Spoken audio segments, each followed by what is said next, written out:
Hello बच्चों, आज हम द्वादश पाठ समझेंगे। द्वादश पाठ है हमारा वर्षा वर्णम। ठीक है, वर्षा ऋतु का वर्णन इस पाठ में हम समझेंगे। तो ये पिंक बॉक्स में है, पहले आप इसे समझ लीजिए। संस्कृत साहित्ये प्रसिद्धानि काव्यानि महाकाव्यानि च सन्ति। अर्थात संस्कृत साहित्य में प्रसिद्ध काव्य और महाकाव्य है। काव्येषु आदि काव्यम रामायणम विश्व प्रसिद्धम वर्तते। अर्थात काव्यों में आदि काव्य रामायण प्रसिद्ध है। रामायणस्य रचयिता वाल्मीकिः आदिकविः विद्यते। रामायण के रचयिता वाल्मीकि आदिकवि है। अस्मिन् काव्ये सप्त काण्डेषु भगवतो रामचन्द्रस्य ख्यातिं चरितं वर्णितमस्ति। अर्थात इस काव्य में 7 कांडों में भगवान रामचंद्र का संपूर्ण चित्रण वर्णित है ना। रामचंद्र का संपूर्ण जीवन के चित्रण इसमें वर्णित है। पाठो अयम किष्किन्धा कांडात् अष्टाविंश श्रृंगात्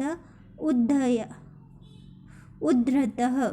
अर्थात यह पाठ किष्किन्धा कांड के 18वें सर्ग से लिया गया है।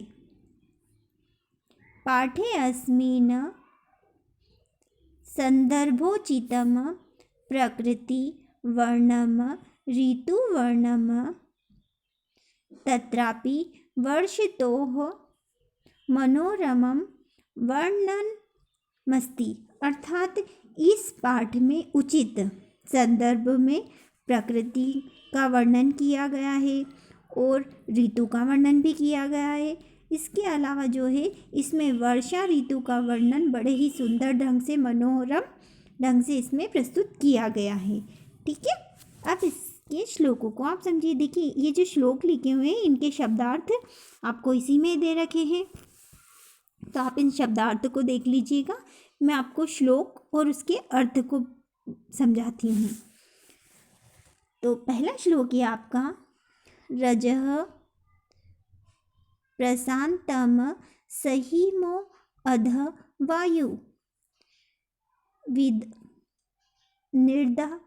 निर्दाध दोष प्रसाराः प्रशांताः स्थिता हि यात्राः वसुंधराधि पानाम प्रवासिनो यान्ति नराः स्वदेशानम। अर्थात इसमें आपको बताया गया है कि आज पृथ्वी है ना, धरा यानी पृथ्वी, तो आज जो है रज धरा को भी कहा जाता है ना, रजकण यानी धूल के कण, रजकण यानी धूल के कण। तो आज पृथ्वी धूल शांत है, वायु ठंडी चल रही है और गर्मी के फैले हुए दोष शांत हो गए हैं। राजाओं की यात्रा रुक गई है। प्रवासी लोग अपने देश को लौट रहे हैं, है ना। इसमें बताया जा रहा है, आपको समझाया जा रहा है कि जो है आज धरती माता जो है शांत है, ठंडी ठंडी हवा भी चल रही है। गर्मी के फैले हुए दोष यानी गर्मी के कारण जो दोष फैल गए हैं वो भी नष्ट हो गए हैं, शांत हो गए हैं। राजा की यात्रा भी रुक गई है और सभी जो प्रवासी हैं यानी जो इधर उधर गए हुए हैं वह सब जो है अपने देश को या अपने घर को वापस लौट आ रहे हैं। अगला श्लोक है आपका,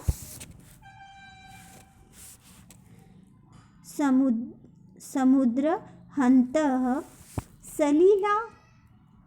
सलिलातिभारम बलाकीनो वारिधरा नन्दतः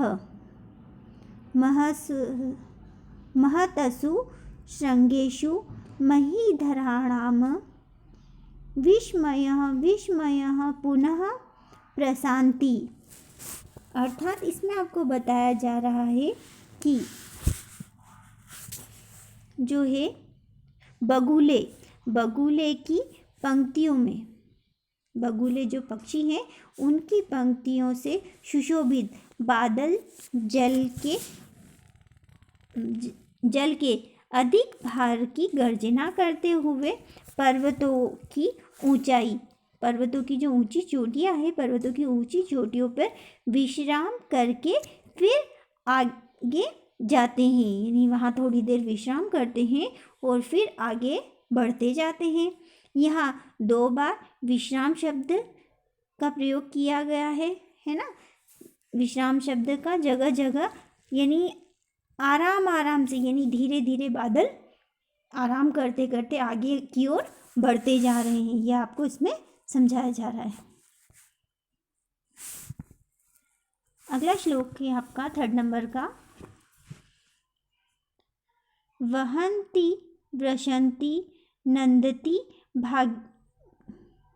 भान्ति ध्यायन्ति नृत्यन्ति समाश्वसन्ति अधेः घना मृदगजाः वनानता प्रियाविहीनः शिखिनः पल्लवगण्डमा। इसमें आपको कहा जा रहा है कि जो नदी है ना, वृहंती यानी नदी, बहने वाली नदी है ना, वृहंती यानी बहती है। तो नदी के बारे में कहा जा रहा है कि नदियाँ बहती है। मेघ यानी बादल जो है गरजते हैं, नदियाँ बहती है, मेघ गरजते हैं। मत वाला हाथी चिंघाड़ता है, जो हाथी होता है मत वाला वह चिंघाड़ता है यानी आवाज़ करता है। और वन प्रांत सुशोभित हो रहा है, यानी पूरा जंगल शोभायमान सुंदर हो रहा है।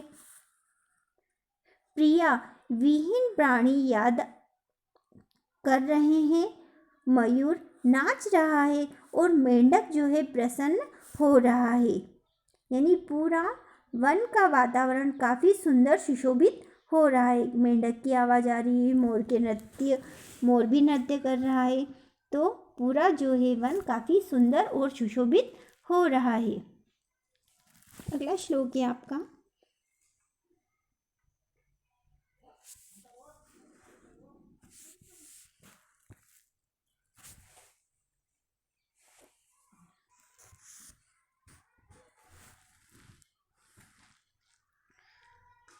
वर्ष प्रवेगा विपुला पतन्ति प्रवान्ति वाताः समुदीर्ण वेगाः प्रणष्टकुलाः प्रवहन्ति शीघ्रं नद जलं विप्रतिपन्नमार्गाम्। अर्थात इसमें आपको कहा जा रहा है कि इस श्लोक में आपको कहा जा रहा है वर्षा बहुत वेग से यानी बहुत ज़्यादा तेज़ी से हो रही है। हवा प्रचंड वेग से चल रही है, यानी काफ़ी तेज़ी से हवा चल रही है। नदियाँ जिसके किनारे टूट गए हैं, यानी पानी का बहाव भी बहुत तेज़ है। नदियों की जो किनारे बने हुए हैं वह भी उस बहाव के कारण टूट गए हैं।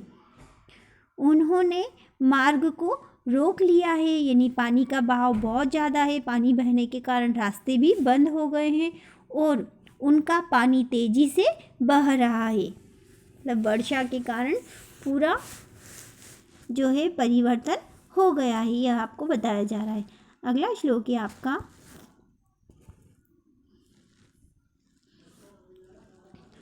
षट्पाद तंत्री मधुरा भी धारणम प्रलवग गंड मोदी रित कंडतालम आविष्कृतं मेघ मृद्गण्डनादे वनेषु षण्डगीतमिव प्रवर्ततम्। अर्थात इसमें आपको कहा जा रहा है श्लोक में कि वनों में यानी जंगल में, वनों में भंवरे वीणा की मधुर तान सुना रहे हैं, यानी उनकी आवाज़, भंवरों की जो आवाज़ आ रही है वह काफ़ी अच्छी लग रही है, मधुर तान लग रही है। मेंढक ऊंचे स्वर में कंठ का जो है कंठ का ताल दे रहे हैं, मतलब कंठ के द्वारा या तालु के द्वारा जो है अपने कंठ का ताल बजा रहे हैं। और मेघ मृदुल के नाद से संगीत की रचना कर रहा है, मतलब उस समय जो है पूरे वन का वातावरण काफ़ी अच्छा लग रहा है, काफ़ी सुशोभित हो रहा है।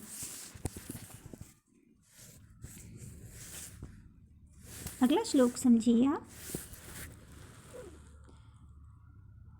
मता गजेन्द्रा मुदिताः गवेन्द्रा वनेषु विक्रान्ततरा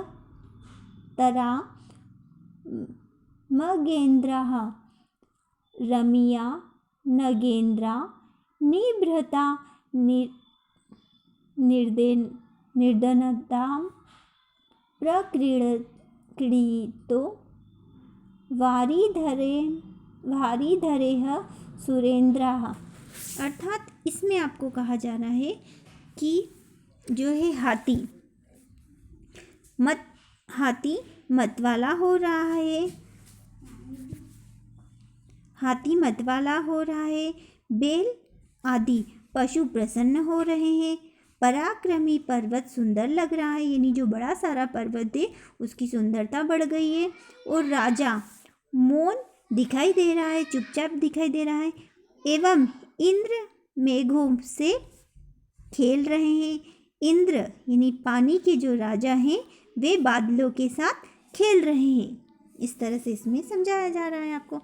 अगला श्लोक है आपका लास्ट श्लोक। घनोपगुंडम गगनम न तारा न भास्करो दर्शनमभ्युपेति नवे जलो धैर्यधरणी विपत्ता तमो विलिप्ता न दिशाः प्रकाशाः। अर्थात इसमें आपको कहा जा रहा है कि आकाश घने अंधकार में ढका था, है ना। आकाश जो है चारों ओर अंधकार छाया हुआ है, मौसम जो परिवर्तन होता है, बाद पानी आता है, उस समय जो मौसम रहता है उस मौसम का वर्णन किया गया है।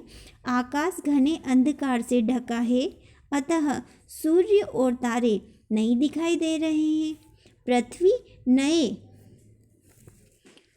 बाणों से भर गई है और दिशाएं अंधकार में डूबने के कारण जो है प्रकाश नहीं दिखाई दे रहा है, मतलब चारों दिशाएं अंधकार से ढकी हुई है और बिल्कुल प्रकाश दिखाई नहीं दे रहा है।